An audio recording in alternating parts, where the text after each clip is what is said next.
இல்லையா, நான் வந்தோடனே எந்திரிச்சு போயிட்டீங்க. வீட்டுக்கு லேட் ஆயிடுச்சா? எனக்கும் தான் லேட் ஆச்சு. நான் இல்லையா? சரி, பரவாயில்ல, நல்லபடியா போயிட்டு வாங்க. சரியா? சிறப்பு. நீங்க எந்திரிச்சு போயிருவீங்களாமா? ஆமா சார், ஒரு பேச்சுக்காவது இல்லைங்க. உங்க பேச்ச கேட்டுட்டு சார் கடைசியில் இருக்கிறவங்க நீங்க இருப்பீங்க. எனக்கு 3 பேர் இருந்தா போதும், 3 மணி நேரம் நான் பேசுவேன். சங்கம் வைத்து பிறந்தவளே, சங்கம் வைத்து பிறந்தவளே, அங்கம் முழுதும் நிறைந்தவளே, கண்ணில் நீராய் கரைந்தவளே, கடவுள் உருவாய் தெரிந்தவளே, மொழியாய் வந்த நிறையே, வள்ளுவன் உரைத்த உரையே, உடம்பின் உயிர் உள்ள வரையே, தமிழே நீ எனக்கு இறையே. தட்டலாம். இருக்கிற 10 பேர் தட்டிட்டீங்கன்னா எனக்கு கொஞ்சம் சந்தோஷமா இருக்கும் பேசுறது. எவ்வளவு ஒரு, அதாவது உண்மையிலேயே எனக்கு என்ன தெரியுமா சந்தோஷம், இந்த புத்தக திருவிழால ஐயா இந்த மைக்கு மேல வச்சதுனால அவங்க திரும்பி வரமாட்டாங்க, போனதுதான். ஆனாலும் கூட நீங்க எண்ணிக்கைகளில் கம்மியாக இருந்தாலும் எண்ணங்களில் உயர்வாக இருக்கக்கூடிய மக்களாக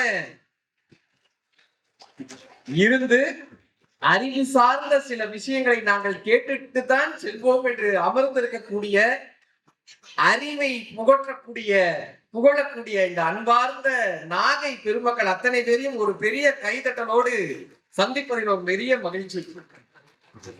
ஏன்னா நான் வரும்போதே ஒரு அக்கா பார்த்தாங்க, நீங்க இந்த 1 நிமிட கதையெல்லாம் பார்த்துருக்கீங்களா? 1 நிமிட கதையில ஒரு சந்தோட அந்த அக்கா கேட்டாங்க, தம்பி நீ இந்த 1 நிமிட கதையில வருவேல அப்படின்னாங்க. ஆமாக்கா அப்படின்னேன். நீ எங்க வீட்டுக்காரர் மாதிரியே பேசுவ தம்பின்னாங்க. நான் உங்ககிட்ட ரொம்ப ஆச்சரியமா கேட்டேன், உங்க வீட்டுக்காரர் அவங்க நல்லா பேசுவாரான்னு. அதெல்லாம் இல்ல தம்பி, யார் கேட்கறாங்களோ இல்லையா ஒரு பாட்டு பேசினே இருப்பாருன்னு. அதே வரிசைக்கு வந்தவங்க, கேட்கலனாலும் நாங்க பேசுவோம் அடி. ஆமாவா? நாகை, நாகப்பட்டினம் சோழர்களின் பெருமையில் துறைமுகம் காண்பதும் இங்குதான். சோழர்களின் பெருமையில் துறைமுகம் காண்பதும் இங்குதான். தோழர்களின் கருணையால் இறைமுகம் காண்பதும் இங்குதான். நாட்டுக்காக தியாகிகளை தந்ததும் நாகப்பட்டினம் தான். பாட்டுக்காக தியாகராய பாகவதரை தந்ததும் நாகப்பட்டினம் தான். நம்ம ஊரை தான் சொல்றேன், பேய் படம் பார்க்கிற மாதிரி பார்க்கக்கூடாது. சோழர்களின் பெருமையில் துறைமுகம் காண்பதும் இங்குதான். தோழர்களின் கருணையில் இறைமுகம் காண்பதும் இங்குதான். நாட்டுக்காக தியாகிகளை தந்ததும் நாகப்பட்டினம் தான். பாட்டுக்காக தியாகராய பாகவதரை தந்ததும் நாகப்பட்டினம் தான். தமிழர் படைகள் திரைகடல் நின்று கொதித்த மண்ணும் இந்த மண் தான். தமிழர் படைகள் திரைகடல் நின்று கொதித்த மண்ணும் இந்த மண் தான். தமிழரின் பெருமையாய் முத்தமிழ் அறிஞர் உதித்த மண்ணும் இந்த மண் தான். சோழர்களின் துறைமுகம், ஏழைகளின் புகலிடம், மகிழ்ச்சியின் மறுமுகம், எழுச்சியின் எழுமுகம், கலைஞரின் பிறப்பிடம். இன்று கடல் பூமி கவிதை பூமியானது. உப்பு கடல் செப்பு கடல் ஆனது. தமிழ் செப்பும் கடல் ஆனது. இந்த அற்புதமான இந்த புத்தக திருவிழாவை, இந்த கவிதையை கேட்டு 4 பேர் வந்துட்டாங்கப்பா, அது வரைக்கும் எனக்கு சந்தோஷம். இந்த அற்புதமான புத்தக திருவிழாவை இத்தனை தூரம் வெற்றிகரமாக மாவட்டம் தோறும் எடுத்து சென்று கொண்டிருக்கக்கூடிய, மற்ற அத்தனை மாநிலங்களுக்கும் உதாரணமாக இருக்கக்கூடிய, மாவட்டம் தோறும் இந்த புத்தக திருவிழாவை எடுத்து செல்லக்கூடிய தமிழக அரசிற்கு ஒரு பெரிய கைதட்டலோடு, நம் முதலமைச்சர் அவர்களுக்கு ஒரு பெரிய கைதட்டலோடு இந்த நேரத்தில் நன்றி பாராட்டி, கிட்டத்தட்ட 9 மணிக்கு கூட வீட்டுல சமையல்லாம் இருக்கும், எல்லாத்தையும் விட்டுட்டு நாங்க 4 நல்ல விஷயத்தை கேட்கணும்ன்றதுக்காக அமர்ந்திருக்கக்கூடிய இல்லத்தரசிகளில் இருந்து, குடும்பத்திலிருந்து வந்திருக்கக்கூடிய அத்தனை பெரியவர்களுக்கும் மனமார்ந்த இந்த நேரத்தில் நன்றி பாராட்டி, அருமையாக இந்த புத்தக திருவிழாவை துவக்கி வைத்த மாவட்ட ஆட்சியர் அவர்களுக்கும், சட்டமன்ற உறுப்பினருக்கும், மரியாதைக்குரிய கல்வி அமைச்சர் ஐயா அவர்களுக்கும் ஒரு பெரிய கைதட்டலோடு இந்த மேடையில் இருக்கக்கூடிய அத்தனை பேருக்கும், மேடையில் இருந்த அத்தனை பேருக்கும் நன்றி பாராட்டி, ஐயா நானே பேசுறது எனக்கே கேட்காது, இதுல நீ வேற கத்துனேன்னு வச்சுக்கையே, எனக்கு பக்கு பக்குன்னு இருக்கிற 4 பேருக்கும் அது கேட்காது. இந்த புத்தக திருவிழாவை தனது தோளில் சுமந்து கொண்டு ஒவ்வொரு ஊராக வெற்றிகரமாக நடத்தி கொண்டிருக்கக்கூடிய பப்பாசியினுடைய தலைவர் மரியாதைக்குரிய கவிதா சொக்கலிங்கம் ஐயா அவர்களுக்கும், என்னுடைய இனிமையான வழிகாட்டி மரியாதைக்குரிய முருகன் ஐயா அவர்களுக்கும் ஒரு பெரிய கைதட்டலின் மூலமாக இந்த நேரத்தில் நன்றி பாராட்டி, எதுக்காகப்பா இந்த புத்தக திருவிழான்னா, எதுக்கு இந்த புத்தக திருவிழா நடத்தி என்ன ஆகும், எதுக்காக இந்த புத்தக திருவிழான்னா, தமிழை 3ஆ பிரிச்சாங்க. கரெக்டா? தமிழை 3ஆ பிரிச்சாங்களா? என்னவா பிரிச்சாங்க தமிழை? தமிழ்ல 3 சொன்னாங்களே என்ன? இயல், இசை, நாடகம். இயல், இசை, நாடகம் கரெக்டா சொன்னாங்க. ஒரு காலேஜ்ல போய் கேட்டேன், தமிழ 3 பிரிச்சாங்க என்னன்னு. தமிழ் செல்வி, தமிழரசி, தமிழழகின்னா. தமிழ 3 பிரிச்சாங்களா? இயல், இசை, நாடகம். இந்த இயலை படிச்சிருக்கோம்ல, கவிதையையும் எழுத்தையும் படிச்சிருக்கோம்ல, அறிஞர்கள்னு சொல்லுவாங்க. இசையையும் நாடகத்தையும் கையில் எடுத்தவங்க பேரு கலைஞர்கள். தன்னை ஒருவன் அறிந்து மற்றவர்களையும் அறிய செய்கிறாங்கல்ல, அப்படியாக இந்த நாகப்பட்டினத்தில் எங்கள் மக்களை அறிஞர்களாக மாற்றிவிட மாட்டோமா என்கிற மிகப்பெரிய ஏக்கம் தான் இந்த புத்தக திருவிழாவினுடைய மிகப்பெரிய ஒரு நோக்கம். ஒரு மரம் முளைக்குது இல்ல, தானா முளைச்ச மரம் அப்படின்னு சொல்றாங்கல்ல. ஒரு மரம் முளைச்ச என்ன பண்றோம்? தானா முளைச்ச மரம் அப்படின்றோம்ல. எந்த மரமாவது தானா முளைச்சிருமா? யாரோ தூக்கி போட்ட விதை தானே, யாரோ எரிந்த விதை தானே, ஏதோ ஒரு பறவையினுடைய எச்சம், ஏதோ ஒரு மனிதன் தூக்கி எறிந்த விதை தானே அப்படி மரமா வருது. பைபிள்ல ஒரு வாசகம் வரும், நான் விதைகளை தூவுகின்றேன், சில விதைகள் தண்ணீரில் விழுகின்றன, அவை நீர்த்து போகின்றன. சில விதைகள் முட்காட்டில் விழுகின்றன, அவை மரங்களால் நசுக்கப்படுகின்றன. சில விதைகள் பாறைகளில் விழுகின்றன, அவைகள் பறவைகளால் புசித்து செல்லப்படுகின்றன. சில விதைகள் மட்டும்தான் செம்மணில் விழுகின்றன. அந்த செம்மனுக்குள் விழக்கூடிய விதைகளுக்கெல்லாம் வீரியம் இருந்து விட்டால் அவை விருட்சமாகின்றன. நீங்கள் எல்லாம் இந்த புத்தகத்தில் இருந்து ஒரு விதை நம் வாழ்க்கையில் விழுந்து விடாதா? எங்கள் நாகை மக்களினுடைய வாழ்க்கையில் ஒரு விதை விழுந்துடாதா? ஏதோ ஒரு பேச்சில் இருக்கக்கூடிய ஒரு சொல், ஏதோ ஒரு புத்தகத்தில் இருக்கக்கூடிய ஒரு வரி, ஒரு பாடலில் உள்ள ஒரு எழுத்து உங்களுடைய மனசுல பதிஞ்சிருச்சுன்னா உங்க வாழ்க்கை மாறிடும். அதற்காகத்தான் இந்த புத்தகத்தின் விழா. எனக்கு என்ன பெரிய சந்தோஷம்னா, இத்தனை மாணவிகள் அமர்ந்திருக்கீங்க பாத்தீங்களா? உங்களுக்காகவே ஒரு பெரிய கைதட்டல் தரலாயா? ஏன் தெரியுமா? இந்த புத்தகம் எங்க கைக்கு வர்றதுக்கு 20 வருஷம் மெனக்கடல் 20 வருஷம். ஆனால் பெண்களின் கைகளுக்கு புத்தகம் வருவது என்பது 2000 வருட போராட்டம். 2000 வருட போராட்டம். உங்கள் கைகளில் புத்தகம் வந்திருக்கிறது. ஜவஹர்லால் நேரு சொல்லுவாரு, ஒரு ஆண் கல்வி கற்றால் அது அவனுக்கு மட்டும்தான் பயன்படும், பெண்கள் கல்வி கற்றால் மட்டும்தான் அது அவளுக்கும் அவளது குடும்பத்திற்கும் இந்த சமூகத்திற்கும் பயன்படும். எங்கள் மாணவிகளுக்கு அந்த கல்வியை கொடுத்து விட மாட்டோமா? புத்தகத்தினுடைய அறிவை கொடுத்து விட மாட்டோமா? அதற்காக இந்த புத்தக திருவிழா. தந்தை பெரியார் அவர்கள் சொன்னார், பெண்களின் கைகளில் இருந்து கரண்டியை பிடுங்கி அவர்கள் கைகளில் புத்தகங்களை கொடுங்கள், அப்பொழுதுதான் நாடு முன்னேறுகிறார். இப்ப பையனை பத்தி சொல்லும் போது வள்ளுவர் ஒண்ணு சொல்லுவார்ல, ஈன்ற பொழுதில் பெரிது உவக்கும். இப்படி கேட்டா இப்படி சொல்லணுமே. நான் ஒரு மேடையில போய் கேட்டேன், செல்வத்துள் செல்வம்னே, கீழ இருந்து ஒரு பொருள திருமதி செல்வம்னுச்சு. வள்ளுவர் சொன்னாரு, ஈன்ற பொழுதில் பெரிது உவக்கும் தன் மகனை சான்றோல் என கேட்டார். மகள் சான்றோல் ஆனா ஏத்துக்க மாட்டோமா? இப்ப மகள் சான்றோல் ஆயிட்டா அம்மாவுக்கு உவக்காதா? பாரதி தாங்க இத கவிதையில கொடுத்தாரு. பாரதி, ஓடி வருகையிலே உள்ளம் குளிர்தடி, பாடி பிரிதல் கண்டால் என்னை போய் ஆவி தழுவுதடி, உச்சிதனை முகர்ந்தால் கர்வம் ஓங்கி வளர்ந்தடி, மெச்சி உன்னை ஊரார் புகழ்ந்தால் என் மேனி சிலுக்குதடின்னு. என் பொண்ணை பார்க்கறதே சந்தோஷம்ப்பா, என் பொண்ணை கொஞ்சிறது சந்தோஷம்ப்பா, என் பொண்ணு ஓடி வந்தா சந்தோஷம்ப்பா, அதை தாண்டி ஊரார்கள் என் பெண்ணை புகழ்ந்தால் எனக்கு சந்தோஷப்பா. அப்படியான நாகையினுடைய மகள்களாக ஆனந்த யாழை மீட்டுகிறாள், நெஞ்சில் வண்டம் தீட்டுகிறாள், அன்பெனும் குடையை நீட்டுகிறாள், அதில் 1000 மழை துளி கூட்டுகிறாள். நான் முத்துக்குமார் அப்படியான ஒரு ஓவியங்களாக இன்னைக்கு எனக்கு தலைப்பே இதைதான் கொடுத்திருந்தாங்க. கவிதைகள் ஓய்வதில்லை. எத்தனை கவிதைகள் எழுதினாலும் இத்தனை கவிதைகளுக்கு ஈடாகாது. அத்தனை கவிதைகளும் அமர்ந்திருக்காங்க. இந்த புத்தகம் என்னப்பா பண்ணதுன்னா, எதனால அந்த பக்கம் போயிடுறேன்னா அவங்கதான் நிறைய கைதட்டுறாங்க. இந்த பக்கத்துல கைதட்ட சொல்லி சொன்னா அந்த அக்கால பக்கத்துல இருக்கிறவங்களை இடிச்சு, இப்ப என்ன சொன்னா, ஏதோ பாரதியார் கவிதைன்னு சொன்னானே ஒண்ணு புரியலையேன்றாங்க. அவங்களுக்கு தானே புரியல, ஆனா கைதட்டினாங்கல்ல. இருக்கிற ஒரு 4 பேர் நீங்க கைதட்டினா நான் பேசுறதுக்கு வார்த்தை வரும். சன் தொலைக்காட்சியில எப்படின்னா, கிரீன் மேட் ஸ்டூடியோ ஒண்ணு வைப்பாங்க. இப்படி நீங்களாவது இங்க ஒரு 100 பேராவது இருப்பீங்கல்ல, நீங்க எல்லாம் கைதட்டினீங்கன்னா பேசி வரும். இந்த கிரீன் மேட் ஸ்டூடியோல ஒரே ஒரு கேமராமேன் இருப்பாரு. அவர் கைதட்டினாதான் கவிதை புரிஞ்சிருக்குன்னு அர்த்தம். அந்த முறைச்சு பார்த்தோம்னா புரியாதுன்னு அர்த்தம். அவர் உட்கார்ந்து இருக்காரு, நான் உட்கார்ந்து அவருக்கு முன்னாடி கவிதை சொல்லிட்டு இருக்கேன். வெய்யோனோடி விரி சோதியின் மறைய பொய்யோஜனும் இடையானோடும் இளையானோடும் போனான் மையோ மரகதமோ மறிகடலோ மலை முகிலோ ஐயோ அழகு என்னும் அழியா புகழுடையான் கம்பராமாயணம். அவனை பாக்குறேன் அப்படியும், அவன் முறைச்சு பாக்குறான். நான் போய் சொன்னேன், எப்பா நீ கை தட்டினேனாதான் நான் சொன்ன பாட்டு உனக்கு புரிஞ்சிருக்குன்னு அர்த்தம்.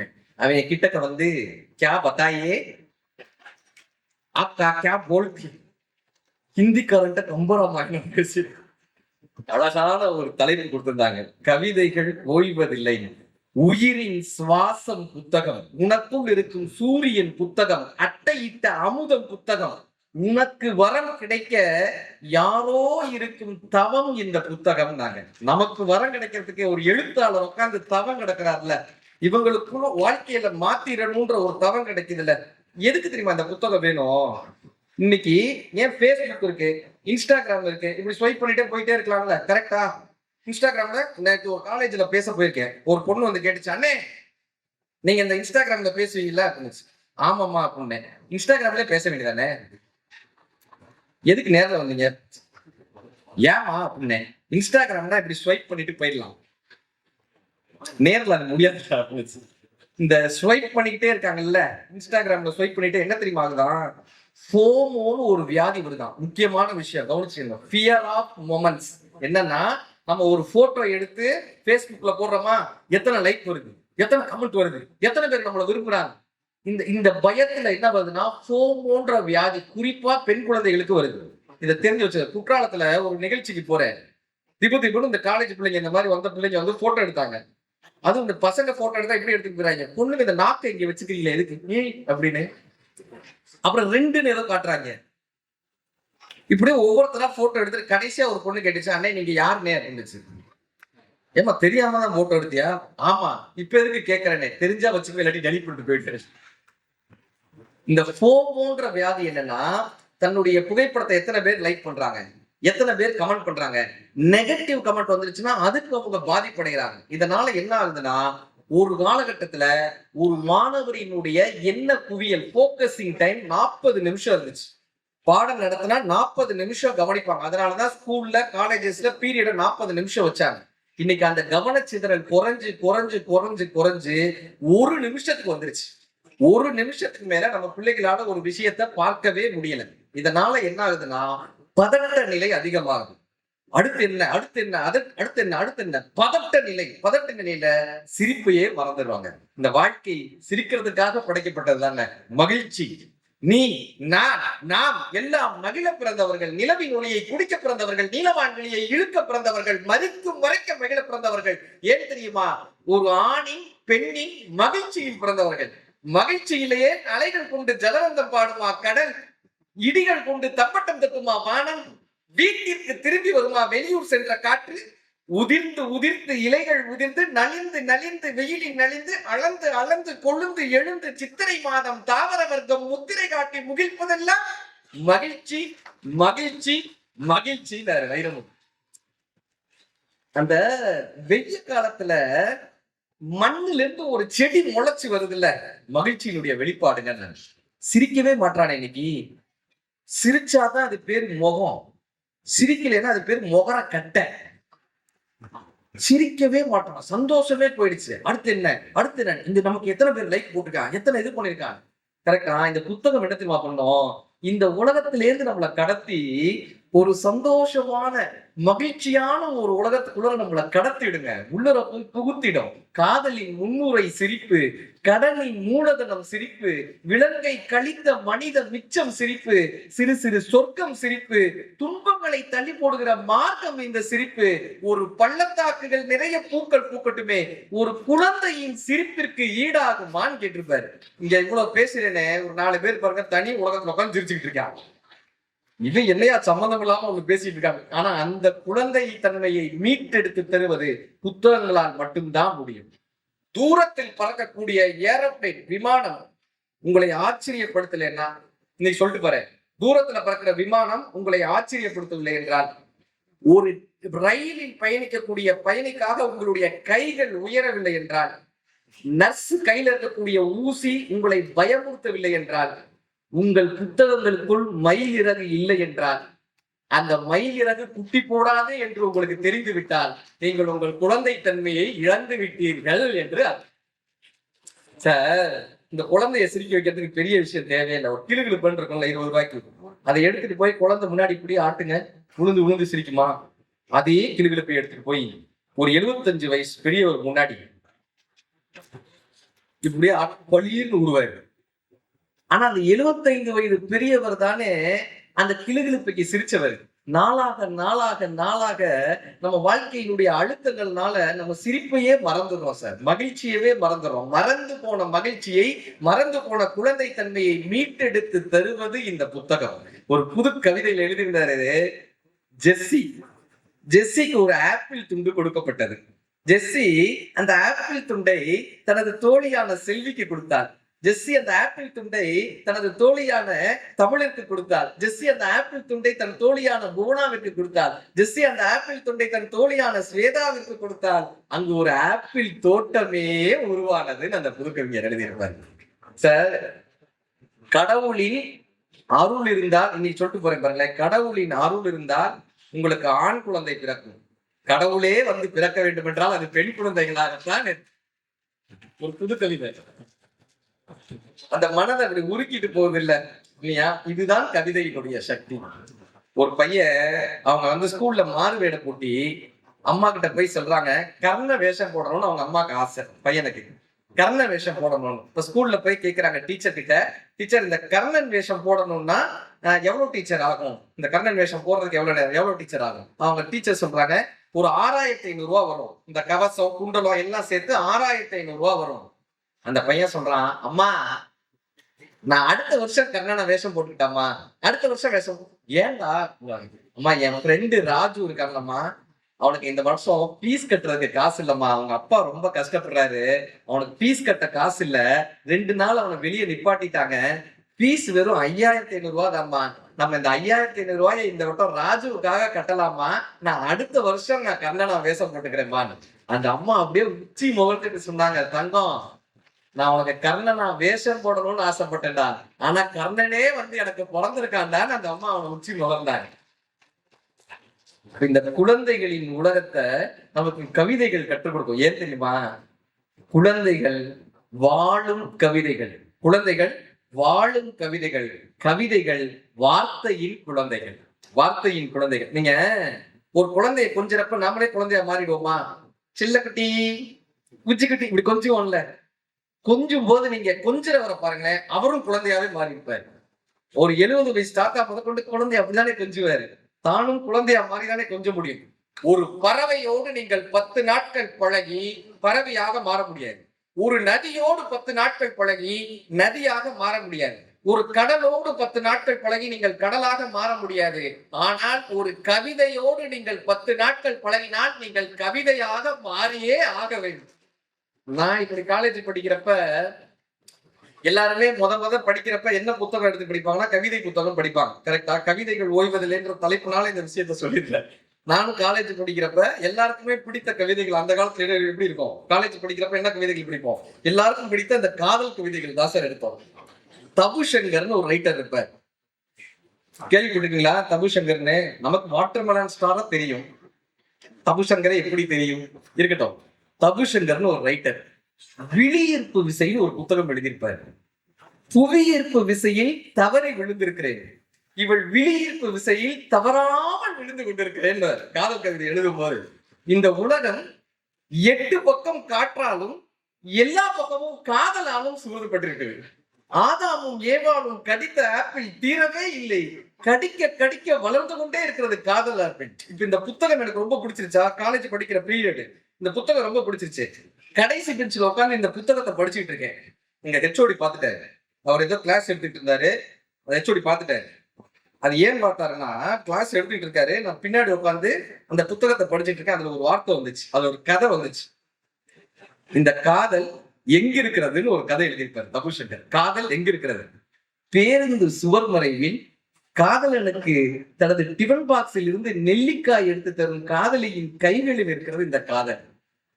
தன்னை 1000 பேர் விரும்பினாலும் கண்ணாடியில் தன் அழகை தானே பார்த்து ரசிக்கும் பருவ பெண்ணின் பருக்களில் இருக்கிறது காதல். காலிங் பெல் அடித்தவுடன் கதவு திறந்தவளின் பேரழகை கண்டு விக்கித்து நின்ற பீசா பையனின் கண்களில் இருக்கிறது இந்த காதல். நாத்து நட சென்ற இடத்தில் தனது பழைய காதலனை பார்த்துவிட்டு பாம்பு கடித்ததாய் பொய் சொல்லி வீட்டிற்கு வந்து அழுகும் பருவ பெண்ணின் கண்ணீரில் இருக்கிறது இந்த காதல். வார்த்தைகளும் அர்த்தங்களும் தீர்ந்த பின்பு மௌனத்தின் ஆழத்தில் இருக்கிறது இந்த காதல் எழுதினார். நான் இதை படிச்ச உடனே சூப்பர் பாப்பேன். கிளாஸ்ல அவர் போட்டு ப்ரொஜெக்டர் போட்டு பாடம் எடுத்திருக்காரு. கிளாஸ் அமைதியா இருக்கு. நம்ம பின்னாடி பெஞ்சில் உட்காந்து இதை படிச்சுட்டு சூப்பர் அப்படின்னு எல்லாரும் திரும்பி என்னையவே பாக்குறாங்க. எங்க சார் வந்தாரு, அதை வாங்கி இது என்னன்னு வாங்கி பார்த்தாரு, ஓரமா வச்சுட்டு போயிட்டாரு. அதுக்கப்புறம் கேட்டாரு, கவிதைனா ரொம்ப பிடிக்குமான்னாரு. ஆமா சார். என்னை கூட்டிட்டு போய் எங்க தமிழ் துறை பேராசிரியர் தாக்கு சுப்பிரமணியன் அவர்கிட்ட அறிமுகப்படுத்தினாங்க. அவர் கேட்டாரு, என்ன கவிதை படிப்பேன்? காதல் கவிதை சார். அந்த காலத்துல காதல் கவிதை படிப்பேன் சார். வைரமுத்து ஐயா நிறைய படிப்பேன். வைரமுத்து ஐயா படிப்பியா? ஏதாவது கவிதை சொல்லு அப்படின்னாரு. வைரமுத்து ஐயா கவிதை எழுதியிருப்பாரு, ஒளிப்பூக்கள்னு பேரு. நம்ம யாராவது நட்சத்திரத்தை பத்தி பேசினா என்ன சொல்றோம்? டிங்கிள் டிங்கிள் லிட்டில் ஸ்டார் தானே சொல்றோம். குழந்தைகளுக்கு டிங்கிள் டிங்கிள் லிட்டில் ஸ்டார் தானே நட்சத்திரத்தை இன்னைக்கு சொல்லி கொடுத்துட்டு போறேன். ஒளிப்பூக்கள் ஒண்ணு எழுதியிருப்பாரு வைரமுத்து ஐயா ஒரு கவிதை. நட்சத்திரத்தை இப்படி ஒருத்தனால சொல்லிட முடியுமான ஆச்சரியப்பட வைக்கிற கவிதை ஒளிப்பூக்கள். பூந்துகில் உடுத்த புதுமதி அழகி நீந்தியே திரியும் நீலப்பட்டில் வைத்து பின்னி வண்ணம் தொடுத்து தைத்து கொடுத்த தங்கச்சிமிழ்கள் சற்றே தெரித்து சரசரமாக உற்று பார்க்கும் ஒளியின் பூக்கள் சித்திர பூக்கள் செம்பலாகிக்கள் நித்தில விதியில் நிலவு கண்ணி அறுத்து எறிந்த ஆரப்புறங்கள். எந்த கண்ணகி எதை உடைத்தாலும் இத்தனை புறங்கள் எப்படி வந்தது? நட்சத்திரம் திரும்பி சிரித்து தேன்வெளி அசைத்து விரும்பி அழைக்கும் வேசிய தூக்கம். கட்டிலின் மீது காதலின் அழகை தொட்டு தொட்டு கை தொடும் அழகை காதலை விரும்பி மெய்த்தொடும் அழகை பார்த்து தவித்து பலமுறை ஏங்கி வேர்த்து கிடக்கிறதா வெண்ணிலா வானம். வட்ட நிலவின் வயிற்று பிள்ளைகள் குட்டி கிடக்கும் குடியில்லா பிள்ளைகள் தேங்கிய கடலை வாங்கிய சிற்பியின் பேரழியை கண்டு வியந்தேன் கண்களில் ஏந்தினேன் எண்ணி பார்த்தேன் என்னது எப்படி என்னை பார்த்தேன் வைரமுத்தையா எழுதியிருப்பாரு. இங்க சார் சொன்னார். அதுக்கப்புறம் கண்ணதாசன் அறிமுகப்படுத்தினாங்க. இப்படி வாழ்க்கையை ரசிக்க முடியுமான அந்த கவிதைகள் மட்டும்தான் சார் நம்ம ரசிக்க கத்துக் கொடுக்கும். கண்ணதாசன் ஐயா சொல்லுவாரு, வெயிலுக்கு ஏற்ற நிழல் உண்டு, வீசும் தென்றல் காட்டுண்டு, கையில் கம்பன் கவி உண்டு, கலசம் நிறைய மது உண்டு, வாழும் வையகத்தில் சொர்க்கம் வேறு உண்டோன்னு. இந்த கவிதை என்னப்பா பண்ணணும்னா நம்ம வாழக்கூடிய இந்த வாழ்க்கைய ஒரு சொர்க்கமாக மாத்தி கொடுக்கும். அப்ப அழகியலை சொல்வது மட்டும்தான் கவிதையானா? கிடையவே கிடையாது. வாழ்க்கையில ஒரு அழுகை இருக்குல்ல, ஒரு கஷ்டம் இருக்குல்ல, இந்த கஷ்டத்தை அழுகையை சொல்வதும் கவிதை தான். குறிப்பாக பெண்களினுடைய மனதில் இருக்கக்கூடிய கஷ்டத்தை சொன்னதும் இந்த கவிதை தாங்க. இல்லத்தரசிகள் படக்கூடிய கஷ்டத்தை சொன்னதும் இந்த கவிதை தான். வேலைக்கு செல்லக்கூடிய பெண்கள் இருக்காங்கல்ல, அவங்க வாழ்க்கையில எவ்வளவு போராட்டம் இருக்குப்பான்னு கார்த்திகா ஒரு கவிதை எழுதியிருப்பாங்க. வேலைக்கு செல்லக்கூடிய பெண்களுக்கான ஒரு போராட்டமா, வழக்கத்துக்கு மாறாய் முந்திவிட்ட மாத விளக்கு, எகிரி குதித்த கோடை வெயில், எவ்வளவு முயன்றும் கிடைக்காத பேருந்து இருக்கை, புடவை என்பதால் வலது கையால் மட்டும் பிடிக்க வேண்டிய பேருந்து கம்பி, இறங்கி முடித்து வீட்டிற்கு வந்து பார்க்கையில் இன்றைக்குத்தான் பாலையோ தயிரையோ கொட்டிவிட்டு ஓடும் பக்கத்து வீட்டு பூனை, தொடைத்து முடித்து பார்க்கையில் இளைய மகளுக்கு ஏனோ காய்ச்சல் அடிக்கிறது, அப்பாவிடமும் அப்பத்தாவிடமும் கற்றுக்கொண்ட கை வைத்தியம் கை கொடுக்க பரிமாறி பசியாரி படுக்கையில் வீழும் போதுதான் தெரிகிறது, அம்மா நீ எப்போதும் கையில் வைத்திருக்கக்கூடிய 2 ரூபாய் சிகப்பு வெள்ளை தைல டப்பாவின் அருமைன்னு எழுதியிருப்பாங்க. எத்தனை அம்மாக்கள் தலைவலி தைலத்தோடயே வாழ்க்கையை நடத்துறாங்க. எத்தனை அம்மாக்கள், அது வெறும் தலைவலி மட்டும் இல்ல, வாழ்க்கையினுடைய வலி. இந்த வாழ்க்கையின் வழியை கடத்துவதற்கு 2 ரூபாய் சிகப்பு வெள்ளை தைல டப்பாவோடையே பல பெண்களினுடைய வாழ்க்கை முடிகிறதுன்னு கார்த்திகா. நான் ஒரு 60ஆம் கல்யாண நிகழ்ச்சிக்கு பேச போனேன். அந்த அம்மா இருந்தாங்க, 60 கிட்டத்தட்ட ஒரு 40 வருஷம் அவரோட குடும்பம் நடத்துறாங்க. அவங்க கிட்ட கேட்டேன், ஏமா 40 வருஷமா அவரோட குடும்பம் நடத்துறீங்களே, 40 வருஷம் குடும்பம் நடத்துறீங்களே, உங்க இல்வாழ்க்கையை பத்தி சொல்லுங்கன்னு. அவங்க ஒரே வார்த்தையில சொன்னாங்க, இந்த அவங்க பாருங்க, எங்க அக்கா பக்கத்துல இருக்கவங்க அடிச்சு சிரிக்கிறாங்க. இந்த ன்றதுல 40 வருஷ வாழ்க்கை அடங்கி இருக்கு. இந்த வீட்டுல இருக்கக்கூடிய இல்லத்தரசிகளினுடைய வழியை நம்ம புரிஞ்சுக்குமா? அவங்களுக்கு சொல்ல தெரியாது, தன்னுடைய வழி என்னன்னு சொல்லவே தெரியாது. இந்த கவிதைகள் தான் சார் கத்துக் கொடுக்கும். இந்த புத்தகங்கள் தான் சார் நம்ம புரிந்து கொள்ள முடியாத ஒரு மனிதனினுடைய மனதை திறந்து காட்டுவது புத்தகங்களாக தான் இருக்கும். நாமுத்துக்குமார் தூர்னு ஒரு கவிதை எழுதியிருப்பாரு. தூர், வேப்பம்பூ மிதக்கும் எங்கள் வீட்டு கிணற்றில் வருடத்திற்கு ஒரு முறை தூர்வாரும் உற்சவம் நடக்கும். கிணத்து தூர்வாருவாங்க. தூர்வாரும் உற்சவம் நடக்கும். குச்சி, கரண்டி, ராட்டினம், வேலைக்காரி திருடியதாய் நினைத்த வெள்ளி டம்ளர், ஆள் கிணற்றுக்குள் அப்பா இறங்க இறங்க அதிசயங்கள் மேலே வரும். சேருடா சேரு என்று அம்மா அரட்டுவார். இருந்தாலும் சந்தோஷம் கிடைக்க யாருக்கு மனசு வரும்? படை வென்ற வீரனாய் தலை சொட்ட சொட்ட அப்பா மேலே வருவார். இன்று வரை அம்மா சுபத்துக்கு பின்னால் இருந்துதான் அப்பாவோடு பேசுகிறார். அப்பாவும் மறந்தே போனார், மனதுக்குள் தூரெடுக்க அந்த கவிதையை முடிச்சிருப்பாங்க. எத்தனை அப்பாக்களுக்கு தன் மனைவியின் மனதில் என்ன இருக்குன்னு தெரியவே இல்லையங்க. அதனாலதான் புவனான ஒரு கவிஞர், புது கவிஞர் எழுதியிருந்தாங்க, ஆண்களுக்கு 1000 பிரச்சனை. சரியா? ஆண்களுக்கு 1000 பிரச்சனை. நீங்க யாராவது கணவர்கிட்ட கேளுங்க, என்னதாங்க உங்க பிரச்சனை? எனக்கு 1000 பிரச்சனை வரல. கரெக்டா? ஆண்களுக்கு 1000 பிரச்சனை, பெண்களுக்கு ஆண்களையும் சேர்த்து 1001 பிரச்சனை. மனுஷபுத்திரன் இந்த வழியை ரொம்ப அழகா சொல்லுவாரு. நானும் நீயும் ஒரே வீட்டில் தான் இருக்கிறோம், ஆனால் 2 கிரக இடைவேளை நமக்குள்ள இருக்கிறது. ஒரு சூரியனுக்கும் பூமிக்கும் இடையில எவ்வளவு இடைவேளை இருக்குமோ அவ்வளவு இடைவேளை நமக்குள்ள இருக்கேப்பா. ஒரு தென்னைக்கும் இன்னொரு தென்னைக்கும் இடையில் என்ன இடைவேளை வேண்டும் என்று எனக்கு தெரியும். ஒரு நாட்டுக்கும் இன்னொரு நாட்டுக்கும் இடையில் என்ன இடைவேளை வேண்டும் என்று எனக்கு தெரியும். ஒரு மரத்திற்கும் வேண்டும் என்று எனக்கு தெரியும். ஆனால் நம் இருவருக்கும் இடையில் என்ன இடைவேளை இருந்தால் நம் உறவு செழித்து வளரும் என்று இதுவரை எனக்கு தெரியவே இல்லைன்னு நான் மனுஷபுத்திரன் அவர் வைப்பாரு. இப்படி இந்த வழிய இன்னொன்னு சொல்றேன் பாருங்களேன். ஆண்களுக்காவது நமக்கு எல்லாம் வெளியே போய் பேசுறதுக்கு ஒரு தளம் கிடைக்குது இல்ல, அல்லது பேசுறதுக்கு ஒரு நண்பர்கள் வட்டம் இருக்குல்ல. வீட்டில் இருக்கக்கூடிய இல்லத்தரசிகளால எத்தனை பேர் தன்னுடைய ஃப்ரெண்டை போய் பார்த்துட்டு வர முடியும், தன்னுடைய தோழிகளை போய் பார்த்துட்டு வர முடியும். குடும்பம்னு ஒண்ணு வந்துருச்சுன்னா தான் கூட படிச்சவங்க எத்தனை பேரால போய் தான் கூட ஒரு கிளாஸ்ல படிச்சிருப்பாங்கல்ல. இப்ப இல்லத்தரசிகளுடைய ஃப்ரெண்ட்ஸ் யாரா தெரியுமா இருப்பாங்க? தான் குழந்தை படிக்கக்கூடிய ஸ்கூல்ல குழந்தையோட ஃப்ரெண்டோட அம்மா அவங்களுக்கு ஃப்ரெண்டா இருப்பாங்க. இல்ல வீட்டுக்காரர் வேலை பார்க்குற ஆபீஸ்ல அந்த அவரோட ஃப்ரெண்டோட ஒய்ஃப் இவங்களுக்கு ஃப்ரெண்டா இருப்பாங்களே தவிர இவங்களுக்கு ஒரு ஃப்ரெண்டு இருப்பாங்கல்ல. காலேஜ்ல படிச்ச ஃப்ரெண்டு, ஸ்கூல்ல படிச்ச ஃப்ரெண்டு, இப்படி யாராவது அவங்களுடைய நட்பை தொடர முடியுதா? வைரமுத்து ஐயா இத ஒரு கவிதையில் எழுதியிருப்பார். அதனால்தான் கவிதைகள் ஓய்வதில்லைன்ற தலைப்பை கொடுத்தனர். வைரமுத்து ஐயா இதை கவிதையாவே சொல்லியிருப்பார். நீங்க உட்கார்ந்து இருக்கீங்களா தங்கம்? நீங்க உட்கார்ந்து இருக்கீங்கல்ல, உங்க ஃப்ரெண்டோட கையை இறுக்கி பிடிச்சுக்கோங்க. இந்த நட்பை இனிமே தொடர முடியுமா? அல்லது ஒரு 5 வருடம் கழித்து திருமணமான பின்பு இப்படி ஒரு நட்பை நாம பாத்திர முடியுமானா மிகப்பெரிய ஒரு கஷ்டம். தோழிமார் கதைன்னு ஒரு கதை எழுதியிருப்பார் வைரமுத்து ஐயா. தோழிமார் கதை, இல்லத்தரசிகளுக்காகவே. இந்த நட்பை தொடர முடியலையேன்னு கேட்கக்கூடிய 2 ஃப்ரெண்ட்ஸ், சின்ன வயசுல இருந்து ஒன்னா வளர்ந்த ஃப்ரெண்ட்ஸ். ஆத்தோரம் பூத்த மரம், ஆன அடங்கும் புன்ன மரம், புன்ன மரத்தடியில் பூ விழுந்த மலர்வெளியில் பேன்மாக்கும் சிறுவயது பெண்ணே நினைவிருக்கா? சிரிக்கி மக பாவாட சீக்கிரமா அவருதுன்னு இறுக்கி முடி போட்டு எங்காத்தா கட்டிவிட பட்ட சிறுகையிரு பட்ட இடம் புண்ணாக புண்ணான இடத்தில் என்ன வச்ச நினைவிருக்கா? கருவாட்டு திண்ணையில சிறுவாட்டு காசு எடுத்து கோனார் கடையில குச்சி ஐசு ஒண்ணு வாங்கி நான் கடிக்க நீ கொடுக்க, நீ கொடுக்க நான் கடிக்க, பல்லால கடிச்சு பங்கு போட்ட வேலையில வீதி மண்ணில் 2 துண்டா விழுந்துருச்சே நினைவு இருக்கா?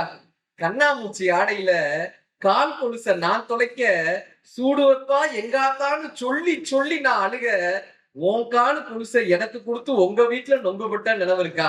வெள்ளாரும் பளபளக்க, வெயிலூரும் சலசலக்க, பல்லாங்குழி ஆடையில பருவம் திறந்து விட என்னமோ ஏதோன்னு நான் பயந்தால விறுவிறுன்னு கொண்டாந்து வீடு சேர்த்த நினைவு இருக்கா? ஒன்னா வளர்ந்தோம், ஒரு தட்டில் சோறு உண்ணோம், பிரியாதிருக்க பெருவழி ஒண்ணு யோசிச்சோம், ஒரு புருஷன் கட்டி ஒரு வீட்டில் குடியிருந்து சக்களத்தையாய் வாழ சம்மதிச்சோம் நினைவு இருக்கா? ஆகா, ஒரு புருஷன் கட்டி ஒரு வீட்டில் இருந்து சக்களத்தையாய் வாழ சம்மதிச்சோம் நினைவு இருக்கா? ஆடு கனவு கண்டா அருவா அறியாது, புழுவெல்லாம் கனவு கண்டா கொழுவுக்கு தெரியாது. எப்படியோ பிரிவானோ, இடி விழுந்த ஓடானோ, வரட்டூர் தாண்டி வாக்கப்பட்டு நான் போக, வெள்ளாறு தாண்டி வாக்கப்பட்டு நீ போக, ஓம் புருஷன் ஓம் பொழப்பு ஓம் புள்ள உன்னோட, என் புருஷன் என் பொழப்பு என் புள்ள என்னோட, நானும் கடந்துருச்சு நிறையும் விழுந்துருச்சு, வயிற்றுல வளர்ந்த குடி வயசுக்கு வந்துருச்சு, ஆத்தோரம் பூத்த மரம் ஆன அடங்கும் புன்ன மரம் போன வருஷம் புயல் காத்துல வேரோட சரிஞ்சிருச்சுன்னு வைரமுத்தையா கவிதையை முடிச்சிருக்கு. இந்த இல்லத்தரசிகளினுடைய வழியை நாம் புரிந்து கொள்ள முடியாத வழியை யாரால கடத்த முடியும்னா இந்த கவிதைகளால் மட்டுமே கடத்த முடியும். இப்ப இந்த கவிதைகள் காதலை சொல்வது கவிதைகளா, கலையை சொல்வது கவிதைகளா, வெறும் கண்ணீரை சொல்வது கவிதைகளான்னா இல்லைங்க. புரட்சியை, ஒரு நாட்டிற்கான புரட்சியை கற்றுக் கொடுத்ததும் இந்த கவிதைகளாகத்தான் இருந்துச்சு. அதனாலதான் பாரதியை பத்தி வைரமுத்தையா சொல்லும் போது சொல்லுவாரு, கவிதைகள் நிலாமுற்ற விளையாட்டின் நேரடி வர்ணனையா இருந்த போது இவன் தான் பாமர மக்களின் பசிவிண்ணப்பம் எழுத பயன்படுத்தினான். இவனை கண்டு அஞ்சிதான், யாரு பாரதியை பார்த்து, இவனை கண்டு அஞ்சிதான் எவன் எருமையில் வராமல் யானையில் வந்தானோ. சரி, இன்னைக்கு இந்த மாணவிகளுக்கு சொல்லிட்டு போற அதிக நேரம் இருக்காது அதிர்ஷ்டம், எப்பொழுதும் கிடைச்சிடாது சிபாரிசு, எந்நேரமும் கிடைக்காது உதவி, ஆனால் என்றைக்கும் ஜெயிக்கும் தன்னம்பிக்கை, என்னைக்கு ஜெயிக்கும் தன்னம்பிக்கை.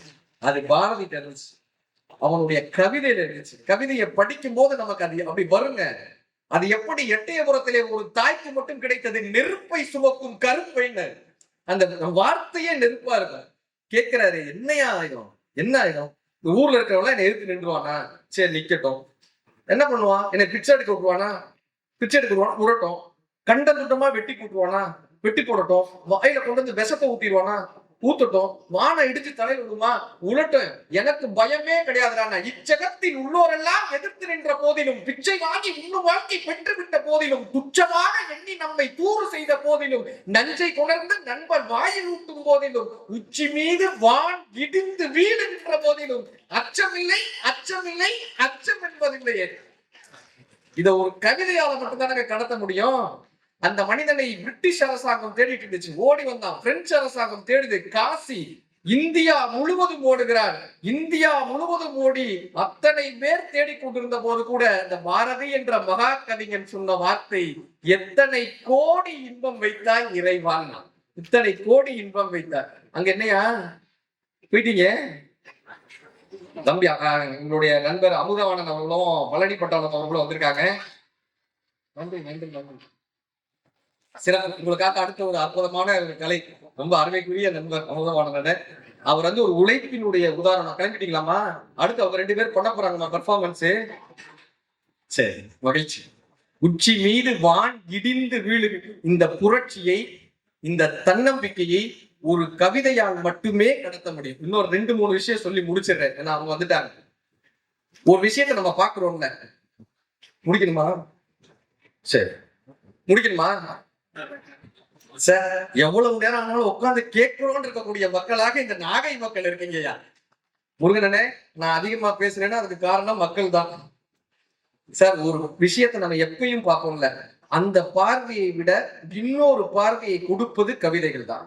கவிதைகள் தான். எப்படின்னா, சார் வந்து பாடம் நடத்திட்டு இருந்தாரு, ஒரு பாட்டுல எழுதி போட்டாரு, காகம் வடையை திருடிட்டு இருந்தாரு. இப்ப அந்த பையன் கேட்டான், சார் ஏன் சார் காகம் வடையை திருடிட்டுன்றீங்க, எடுத்துட்டு போச்சுன்னு சொல்லலாம்ல, எடுத்துட்டு போச்சுன்னு சொல்லலாம்ல, ஏன் காகம் வடையை திருடிச்சுன்னு? அவர் சொன்னாரு, ஒருத்தருடைய அனுமதி இல்லாம அந்த பொருளை எடுத்துட்டு போனா அது பேர் திருட்டுன்னு அர்த்தம்பா. சரிங்க சார். மறுநாள் பாடம் நடத்தினாரு, பசு மனிதனுக்கு பால் தருகிறதுன்னு. இவன் கேட்டா, பசு உனக்கு வந்து சொல்லிச்சா, நீ பசுகிட்ட இருந்து பாலை திருடுறான்னு. இவன் எடுத்தால் பசு பால் தரும் என்கிறான், காகம் எடுத்தால் காகம் வடையை திருடிட்டு என்கிறான். இப்படியாக மனிதன் காசி ஆனந்தனையா சொல்லியிருந்தார். ஒரு கவிதை என்பது என்ன பார்க்கணும்னா, நம்ம பார்க்கக்கூடிய விஷயத்தை மாற்றி பார்க்கணும். பார்த்திபன் சார் ஒரு புத்தகம் எழுதியிருப்பார், கிறுக்கல்கள்ன்ற புத்தகம். அதுல ஒரே வார்த்தை எழுதியிருந்தார், சீதை சீதை தீ குளித்தார், சீதை தீ குளித்தார், நிரூபணமானது ராவணனுடைய கற்புன்னு எழுதியிருந்தார். சீதை தீ குளித்தார், நிரூபணமானது ராவணனுடைய கற்பு. கண்ணகியை பற்றி வைரமுத்தையா எழுதியிருப்பாரு, கண்ணகியே கருப்பான இரும்பிடையே புன்னகையை பூவே புரட்சி கவியவன் தீட்டி வைத்த காவியமே பாராட்டுறாரியா நினைச்சா அடுத்த வார்த்தை மாத்தினார், புரட்சி கவியவன் தீட்டி வைத்த காவியமே உள்ளபடி உன் வாழ்க்கை உலகுக்கு உதவாத செல்லுபடி ஆகாத சிறுகாசு தான் என்பேன். நீ செல்லா காசுங்க. என்னையா கண்ணகியை திட்டுறீங்க? உள்ளபடி உன் வாழ்க்கை உலகுக்கு உதவாத செல்லுபடி ஆகாத சிறுகாசு. கவிஞர்கிட்ட கேட்கிறோம், ஐயா ஏன் கண்ணகியை திட்டுறீங்க? சொல்றாரு, தொட்டு மாலையிட்டோன் தோகையரை கூடிய பின் விட்டு பிரிந்து வேறு திசை சென்று விட்டால் கண்ணீரை தினம் சிந்தி கண்மூடி வாழ்வதுதான் பெண்டிற்கு கற்பென்று சொன்னால் அந்த கற்பே இந்த உலகத்தில் இல்லாது போகட்டும், சந்தையில் விலை போகாத சரக்காகி போகட்டும். உப்பு கடல் நோக்கி ஓராறு செல்வதும் வியப்பில்லை, தப்பு கடல் நோக்கி உன் கணவன் தாவி செல்லும் போதே அப்பப்பா இது என்ன அநியாயம் என்று அணை ஒன்றை கட்டி தடுத்திருந்தால் தினமெடுத்து கிளம்போட திருமகளே வாழ்ந்திருப்பாய். அறம்பாடி மதுரை அரசன் புகழ் சாடி பூநகரை தீயாலே எரித்தாயே, மன்னவனும் மாண்டதனால் மதுரையும் எரிந்ததனால் உன் கணவன் உன்னிடத்தில் நிலையாக மீண்டானோ? ஏமா மாதவியோட போனப்போ உன் புருஷனை எரிச்சிருந்தேனாக்கா பரவாயில்ல, அவன் செத்து போனதுக்கு அப்புறம் எங்க மதுரையை எரிச்சு என்னமா பையன்னு கேட்டாரு. தாய்க்குளமே தாய்க்குளமே தங்க மகன் சொல்கின்றேன், வாய்ச்சொல் காரன் என்று வார்த்தைகளை தள்ளாதீர். கற்பொன்றில் மட்டும் கண்ணகியை போடுங்கள், மற்றவற்றில் அந்த மடமகளை மறந்திடுங்கள். இப்பொழுதும் அவளை போல் மோனநிலை கொண்டிருந்தால் கடலில் விழுந்த கடுகாகி போவீர்கள், இடரில் சிக்குண்ட இருக்கம்பு ஆவீர்கள். தமிழ் அஞ்சுகத்தை நிந்தித்து சொல்லவில்லை, சிந்தித்து சொல்கிறேன், சிந்திக்க வேண்டுகிறேன். வைரமுத்தை அந்த கவிதையை முடிச்சிருப்பார். இதுவரை நாம் நம்பிய பார்வைய வேறு விதமா பாக்குறாங்கல்ல, இது கவிதையால தான் சார் முடியும். ஒரு மாடு வயலை மேய்ஞ்சுக்கிட்டு இருக்கு, மாடு வயலை மேயுது. நாம பார்த்தோம்னா என்ன பண்ணுவோம்? குச்சி எடுப்போமா, கல் எடுப்போமா? சீனு ராமசாமின்னு ஒரு இயக்குனர், அவர் கவிஞர் சீனு ராமசாமி, அவர் கவிதை எடுத்தார். ஒரு மாடு மேய்ஞ்சுக்கிட்டு இருக்கு, இவர் கவிதை எடுக்கிறாரு. பசி மேய்கிறது வயலை, பசி மேய்கிறது வயலை, மாட்டை சொல்லி என்ன பண்ண சார்? இந்த பசி இருக்குல்ல, அவ்வை சொல்லுவாங்க, ஒரே ட்ரபிள் ஏங்க, இந்த வயிற்றோட வாழ்றது பெரிய ட்ரபிளாம். ஏன்னா ஒரு நாள் பசிக்காதான் கேட்காது. சரி இன்னைக்கு கல்யாண வீட்டுக்கு போறோம், 3 நாளா சாப்பிட்டுக்க அப்படின்னாக்க அதுவும் கேட்காது. உன் கூட வாழ்றதே எனக்கு ட்ரபிள்ன்றாங்க அவை. ஒரு நாள் ஒளி என்றால் ஒளியாய், 2 நாள் ஏர் என்றால் ஏராய், ஒரு நாளும் என்னோவு அறியாய். என் பிரச்சனை உனக்கு தெரியவே தெரியாது. ஒரு நாளும் என்னோவு அறியாய், இடும்பைதான் உன்னோடு நான் வாழும் வாழ்வேன். இந்த பசிதான் ஒவ்வொருத்தர்கிட்டையும் போய் சார் சார்னு பேச வைக்கிறான். பசிதான் போய் சார் சார் அப்படி பேச வைக்கிறது இந்த பசியா. கண்ணதாசன் ஐயா சொன்னாரு, கல்லைத்தான் மண்ணைத்தான் காய்ச்சித்தான் குடிக்கத்தான் கற்பித்தானா, கல்லைத்தான் மண்ணைத்தான் காய்ச்சித்தான் குடிக்கத்தான் கற்பித்தானா, இல்லைத்தான் பொன்னைத்தான் எனக்குத்தான் கொடுத்துத்தான் ரச்சித்தானா, எங்கும் பல்லைத்தான் காட்டித்தான் வாழத்தான் பண்ணினான். எங்க போனாலும் பல்ல காமிச்சிட்டு வாழ வேண்டியதா இருக்கேப்பா. இப்ப இந்த வள்ளுவர் சொன்னாரு, நம்ம சம்பாதிச்சிட்டோம்ல, இந்த பணம் சம்பாதிக்கிறோம்ல, இந்த பணத்தை என்ன சாமி பண்றதுன்னு கேட்கும்போது வள்ளுவர் சொல்றாரு, பேங்க்ல போடலாமா சாமி? திவால் ஆயிடுச்சுன்னா நிலத்துல போடுவோமா சாமி? நிலத்தை விற்க முடியலன்னா நம்ம பையனுக்கு தானே போகும். தங்கமா வாங்கி வைப்போமா? திருட வந்து எடுத்துட்டேன்னா சரி சாமி, இந்த சம்பாதிச்ச பணம் இருக்குல்ல, சம்பாதிக்கிறோம்ல, இதை எங்க சாமி போடுறதுன்னு கேட்டான். வள்ளுவர் தான் சொன்னாரு, பசிச்சவனுடைய வயிறு இருக்குல்லப்பா, அதுல கொண்டு போய் சம்பாதிச்ச பணத்தை போட்டுருப்பா, அது 7 ஜென்மத்துக்கும் உன் கூட வருப்பானாரு. அற்றார் அழிப்புசி தீர்த்தார் அங்கு ஒருவருக்கு பெற்றார் பொருள்வை குடியினர். பணம் இந்த உலகத்துல பெருசானா அதை விட மக்களுக்கு செய்யக்கூடிய சேவை பெரிதுன்றத புத்தகங்கள் தான் நம்ம கத்துக் கொடுக்கணும். சார் ஒரு பெரிய பணக்காரர் நடந்து போனார், மழை பெய்யுது, செருப்பு வந்துருச்சு, ஒரு வீடு இருந்துச்சு, இந்த செருப்பு கொஞ்சம் போட்டுக்கலாமான்னு. தாராளமா போட்டுக்கங்கய்யா, பண்ணையார் வீட்டு செருப்பு எங்க வீட்டு வாசல்ல இருக்கிறது சந்தோஷம் குண்டா. 6 மாசம் ஆச்சு, அந்த பண்ணையார் செத்து போனாரு. அவரை தூக்கிட்டு வந்தாங்க, உடம்ப தூக்கிட்டு வந்தாங்க, கரெக்டா அந்த வீட்டு வாசல்ல நின்னுது. அதே மழை, அதே இடத்துல அந்த வீட்டு வாசல்ல நின்னாங்க. இப்ப அந்த தூக்கிட்டு வந்தவங்க கேட்டாங்க, மழை பெய்யுது, இந்த குணத்தை இங்க இறக்கிக்கலாமான்னாங்க. அவன் சொன்னா, யார் வீட்டு குணத்தை யார் வீட்டு வாசல்ல இறக்கணும்? சாதாரண செருப்புக்கு இருக்கக்கூடிய மரியாதை மனிதனுக்கு இல்லை. இத ஒரு கவிதையில கொடுத்திருந்தாரு. இத ஒரு கவிதையில இருந்தாங்க, பணக்காரர் வீட்டு நாய் இறந்து போனது, பணக்காரர் வீட்டு நாய் இறந்து போனது, ஊரே கூடி துக்கம் கேட்டது. ஒரு நாள் அந்த பணக்காரனே இறந்து போனான், ஒரு நாயும் வரவில்லை, ஒரு நாயும் வரவில்லை.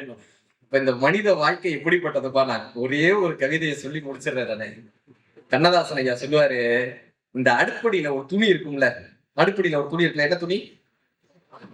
கறி துணி. சார் கரெக்டா சொல்றாரு, நீங்க எல்லாம் அமைதியா இருக்கீங்க. கரித்துணி தன்னுடைய வாழ்க்கை வரலாறு சொன்னா எப்படி இருக்கும்னு ஒரு கவிதை எழுதியிருப்பாரு. கரித்துணி, இந்த அடுப்படியில் இருக்கக்கூடிய கரித்துணி இருக்குல்ல, அது தான் வாழ்க்கையை சொல்லுதான், லைஃப் பயோகிராபி சொல்லுதான் அந்த கரித்துணி.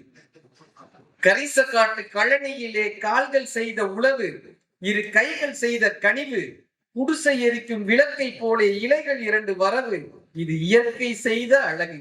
பருத்தி என்றொரு செடி வளர்ந்தது பருவ பெண்ணை போலே அந்த கரிச கழனி மேலே, அது சிரித்த அழகில் காய் வடித்தது சின்ன குழந்தை போலே அந்த வண்ண செடியின் மேலே. பருத்தி எடுத்து பிரித்து பார்க்க பஞ்சு குவியல் ஆச்சு, மில்லை நோக்கி பயணம் போச்சு, அதை திருத்தி எடுத்து பார்க்கும் போது சின்ன இலைகள் ஆச்சு, நூல் எனும் பெயர் உண்டாச்சு. அழகு வண்ணம் கலந்து நின்றதில் ஆடை வந்தது மெல்ல, பல மானங்காத்து கொள்ள இடை குலையுமாத உடையிலேறி கோல கவிதை சொல்ல, உடல் மூடி மறைத்து கொள்ள. அந்த துணியில் ஒன்று கிழிந்து அடுப்பங்கரைக்கு வந்து தான் படிக்குது இந்த சிந்து, தன் சொந்தக்காரர் பலரை எண்ணி துடிக்குது மனம் வெந்து, கதை சொல்லுது தனை நொந்து. என்னப்பா கதை சொல்லுதுன்னு கேட்டாங்க. வாழும் நாளில் வாழ்ந்த எண்ணெய் காத்த இரும்பு பெட்டி. நல்லா இருக்கும்போது படிச்சு உள்ள வச்சுக்கோமா. வாழும் நாளில் வாழ்ந்த எண்ணெய் காத்த இரும்பு பெட்டி, இன்று உதைக்கும் என்னை எட்டி, நிலை தாழ்ந்த போது மனிதன் கூட உடைந்த பானை சட்டி, யார் உறவு கொள்வார் ஒட்டி. மேனியளவும் காசு பணமும் இருக்கும் வரை லாபம், இழந்த பின்பு பாவம், பின் ஞானியரை போல் பாட வேண்டும் நாய்களுக்கும் கோபம், இது நான் படித்த சோகம்னு கண்ணதாசன் ஐயா முடிச்சிருக்கேன். இத ஒரு புத்தகங்களால் மட்டும்தான் கற்றுத்தர முடியும், ஒரு கவிதையால் மட்டும்தான் வாழ்க்கையை புரிய வைக்க முடியும். நாம் படிக்க தவறிய புத்தகம் அப்பா, நாம் படிக்க தவறிய புத்தகம் அப்பா, நாம் படிக்க விரும்பும் புத்தகம் அம்மா, நாம் படிக்க பிடித்து போகும் புத்தகம் மழலை, எத்தனை முறை படித்தாலும் புரியாத புத்தகம் மனைவி, தொலைக்கக்கூடாத புத்தகம் வாழ்க்கை. தொலைக்கக்கூடாத புத்தகம் இந்த வாழ்க்கை. நமக்கு அறியப்படாத இந்த வாழ்க்கையை அறிய வைக்கக்கூடிய இந்த அற்புதமான புத்தகத்தின் விழாவை இத்தனை தூரம் வெற்றிகரமாக நடத்தி கொண்டிருக்கக்கூடிய மாவட்ட ஆட்சி நிர்வாகத்திற்கும் மாவட்ட ஆட்சி தலைவர் அவர்களுக்கும் அத்தனை பேருக்கும் அரசு அதிகாரிகள் அத்தனை பேருக்குமே அவ்வளவு ஒருங்கிணைப்போடு நடத்தி கொண்டிருக்கக்கூடிய அத்தனை பெரியோருக்கும் பெரிய கைதட்டலோடு இந்த நேரத்தில் நன்றி பாராட்டி, மாவட்டம் தோறும் இதை தனது தோளில் சுமந்து சென்று கொண்டிருக்கக்கூடிய மரியாதைக்குரிய கவிதா சொக்கலிங்கம் ஐயா அவர்களுக்கும், மரியாதைக்குரிய முருகனண்ணன் செயலாளர் முருகனண்ணன் அவர்களுக்கும் ஒரு பெரிய கைதட்டலோடு இந்த நேரத்தில் நன்றி பாராட்டி, என்னுடைய புத்தகம் 1 நிமிட கதை என்கிற புத்தகம் உங்களுடைய பார்வைக்காக வச்சுக்கோ. நீங்க அந்த புத்தகமும் பெற்றுக்கொள்ளலாம். தன்னம்பிக்கை சார்ந்த கதைகள் இருக்கக்கூடிய புத்தகம். புத்தகங்களை பெற்றுக்கொண்டவர்கள் என்னோட கையொப்பமும் பெற்றுக்கொள்ளலாம். நன்றி, வாய்ப்புக்கு நன்றி.